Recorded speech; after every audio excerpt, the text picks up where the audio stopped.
तुम्ही बीडचे लोक, आम्ही तुम्हाला काय म्हणून आमच्या नोकरीवर ठेवायचं? तुम्ही बीडचे लोक, आम्ही तुम्हाला काय म्हणून आमच्या घरात भाड्यानं खोली द्यायची? बरं, तू विद्यार्थी असला तरी आम्ही काय म्हणून तुला आमची रूम द्यायची? आम्ही काय म्हणून तुम्हा बीडमधल्या लोकांना चांगल्या नजरेनं पाहायचं? इथपर्यंत आजपर्यंत साहजिक होतं. पण तू बीडची आहेस आणि त्यातल्या त्यात तू मुंडे आहेस, म्हणूनच तू अशी करत असणार. हे शब्द बोलल्या गेलेत आपल्या मेहनतीच्या, आपल्या अभ्यासाच्या जोरावर डॉक्टर झालेल्या आणि फलटणच्या शासकीय रुग्णालयात कार्यरत असलेल्या डॉक्टर संपदा मुंडे हिच्याबद्दल. मग एका शहरातून येणाऱ्या प्रत्येक माणसाकडं वाईट नजरेनं किंवा तो गुन्हेगारच असेल अशा दृष्टिकोनातून पाहणं योग्य आहे का?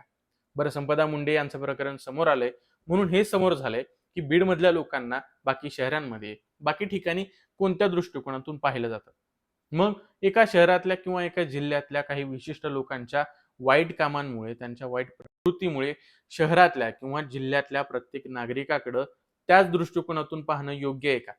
बीडमधल्या विद्यार्थ्यांना काय त्रास होतोय ह्याच्याबद्दल कुणी विचार केलाय का? या सगळ्याबद्दल तुमचं मत काय? कमेंटमध्ये नक्की व्यक्त व्हा.